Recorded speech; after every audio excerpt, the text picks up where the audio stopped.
Pakistan cricket board کی نئی management کو کس نظر سے دیکھتے ہیں؟ کیا سمجھتے ہیں کہ ایک بڑے ایونٹ کے لیے انہوں نے کتنی تیاری کی اور کتنی اچھی تیاری؟ بہت شکریہ. میں عامر کی بات سے ہی اس میں کچھ تھوڑا سا اضافہ کرنا چاہوں گا آپ کے سوال کا جواب دینے سے پہلے. بات یہ ہے کہ جن پیسوں کی بات ہم کر رہے ہیں کہ بہت بڑا پیسہ اور سب کچھ ہوتا ہے، یہ اب جو بھی پیسہ آئے گا وہ ظاہر ہے جس کمپنی نے بڈ کیا ہے، اگر انڈین کمپنی ہے تو اس کو یقیناً یہ تشویش ہوگی کہ یہ میچ ہو جائے، کیونکہ اگر میچ نہیں ہوتا تو اس کی بہرحال کو جو آمدنی ہے وہ اگر 100 تھی تو وہ 50 رہ جائے گی یا 40 رہ جائے گی. اتنا بڑا یہ میچ ہوتا ہے. لیکن اس کے ساتھ ایک چیز آپ خیال رکھیں کہ اگر صرف پیسوں کا معاملہ ہونا تو اصل پیسہ جو کما سکتے ہیں وہ دو طرفہ کرکٹ میں کما سکتے ہیں. مثلا اگر پاکستان ہندوستان کھیلنے جاتا ہے تو وہاں پہ جتنے میچز ہوں گے، بکیں گے، ان کے جو رائٹس آئیں گے وہ تمام کے تمام، جو مجھے یاد پڑتا ہے پاکستان اور ہندوستان کے درمیان دو طرفہ بندوبست یہی تھا کہ جو کچھ آپ اپنے ملک میں کمائیں وہ آپ رکھ لیں گے، اور جو کچھ ہمارے ملک میں آپ آئیں گے اور آمدنی ہوگی وہ ہم رکھ لیں گے. تو اس طرح ان کو وہ بہت پیسہ مل سکتا ہے. لیکن اس پیسے کی طرف آپ دیکھیں وہ بالکل نہیں جا رہے. باقی آپ کا سوال یہ تھا کہ جو موجودہ انتظامیہ ہے کرکٹ بورڈ کی، اس کی تیاریوں کو اور اس کی کاوشوں کو میں کیسے دیکھتا ہوں. میں ان کو اس معاملے میں زیادہ الزام نہیں دے سکتا. اس لیے نہیں دے سکتا کہ جو کچھ بھی تیاری ہونی ہوتی ہے وہ یہ نہیں ہوتی کہ ہفتے میں ہوتی ہے یا 10 دن میں ہوتی ہے یا 15 دن میں ہوتی ہے. وہ تیاری تو سال پہلے، 2 سال پہلے، 1.5 سال پہلے ہو جاتی ہے، اور وہ اس قسم کی تیاری ہوتی ہے کہ 14-15 جتنے آپ کھلاڑی چنتے ہیں وہ سب کی جو پوزیشن ہوتی ہے کھیلنے کی وہ بھی طے ہو چکی ہوتی ہے، اور اس کے مطابق ان کی پریکٹس بھی ہوتی ہے. کون اوپن کرے گا، کون 1 ڈاؤن آئے گا، کون مڈل آرڈر میں ہوگا، کون نیا گیند کرے گا وغیرہ، یہ سب کچھ ہو چکا ہوتا ہے. لیکن بدقسمتی کی بات یہ ہے کہ ہمارے ہاں کوئی عجیب قسم کے تنازعات کا شکار رہی ہے یہ T20 کی ٹیم جو ہم نے بنا کے بھیجی ہے. آپ کو علم ہوگا کہ پہلے جو ٹیم جس کا اعلان ہوا، جتنی تنقید اس ٹیم پہ ہوئی ہے، اور جائز تنقید ہوئی ہے، غلط نہیں ہوئی ہے، جتنی تنقید ہوئی ہے مجھے یاد نہیں پڑتا کہ آج تک کسی بڑے ایونٹ کے لیے اس طرح کا تبصرہ اس پہ ہوا. اور وہ تنقید اس طرح پھر درست نکلی کہ پہلے اس میں 3 تبدیلیاں ہوئیں، اس کے بعد ایک چوتھی تبدیلی بھی ہو گئی کہ شعیب مقصود کی جگہ غالباً شعیب ملک آ گئے، تو 4 تبدیلی. اب مجھے بتائیے، اور دنیا کا بھی آپ جائزہ لیجئے کہ کہاں پہ اس طرح کی اکھاڑ پچھاڑ ہوتی ہے. اور جب اس طرح تبدیلیاں ہو رہی ہیں تو آپ مجھے بتائیے کہ وہ ٹیم کیسے سیٹل ہو سکتی ہے، یعنی کون کہاں کھیلنا ہے. شعیب ملک کا تو پہلے اندازہ ہی نہیں تھا، وہ بیچ میں آ گئے ہیں، اور کھلاڑی بیچ میں آ گئے ہیں.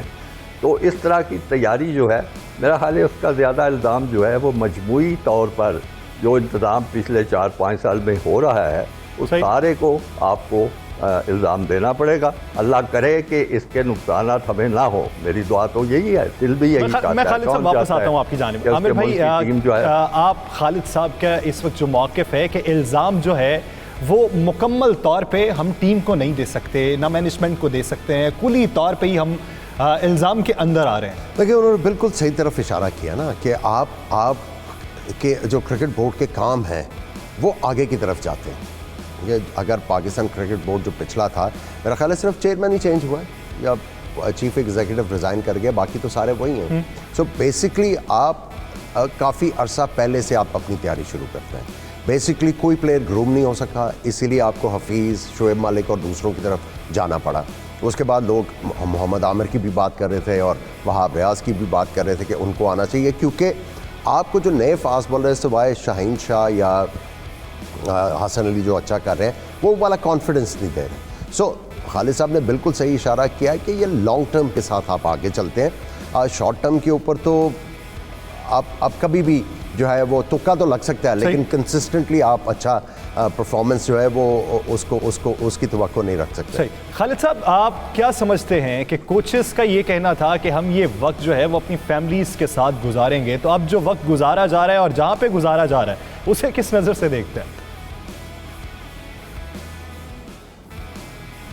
اب آپ کا سابقہ کوچز کی طرف غالباً اشارہ تھا، وقار یونس اور مصباح الحق.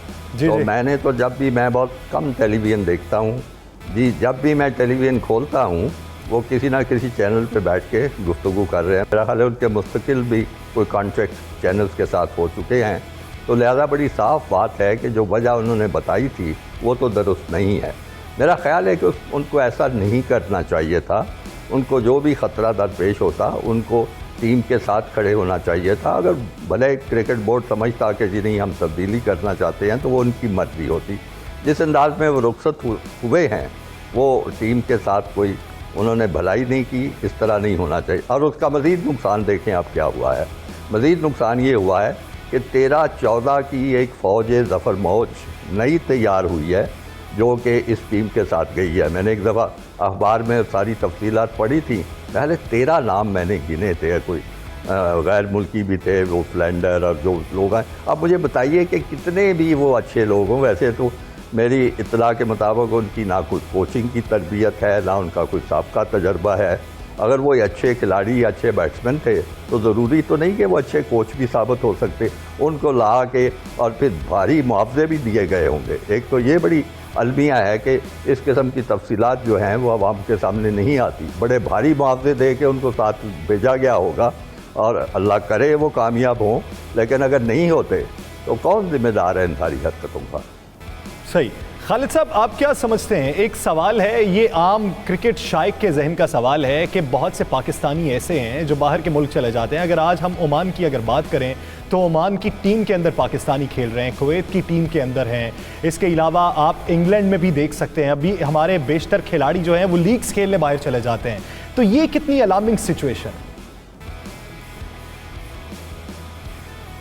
میں اس کو الارمنگ سچویشن اس لیے نہیں سمجھتا کہ پاکستان آبادی کے لحاظ سے ایک خاصا بڑا ملک ہے. آپ کو پتہ ہے جب 1947 میں ہوا تھا, تقسیم ہوئی تھی, آزادی ملی تھی, 3.5 کروڑ آبادی تھی ہمارے اس خطے کی, جس کو ہم اس وقت مغربی پاکستان کہتے تھے. اب 22-23 کروڑ ہو رہی ہے.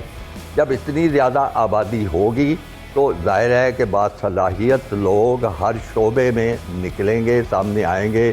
ڈاکٹر بھی آئیں گے, انجینئرز بھی آئیں گے, کھلاڑی بھی آئیں گے, کاروباری بھی آئیں گے, ہر قسم کے لوگ آئیں گے. اب ہمیں ان کی صلاحیتوں کا اچھے سے اچھا استعمال کرنا چاہیے. ہمیں کوشش کرنی چاہیے کہ ہمارے لوگ ہمارے ہی کام آئیں. لیکن اگر صورتحال یہ ہو کہ ہماری ضرورت کے مطابق جتنے لوگ ہیں وہ ہمیں دستیاب ہو جائیں اور اس کے باوجود بھی لوگ ہوں تو پھر انہیں بالکل موقع ملنا چاہیے. وہ دنیا میں جائیں, وسیع تر مواقع کی تلاش کریں, مختلف ملکوں کے ساتھ اپنے کانٹیکٹ کریں, کھیلیں. سارا کچھ ہوتا رہتا ہے. اس میں ایسی کوئی خاص میرے خیال میں کوئی پریشانی کی بات نہیں ہے.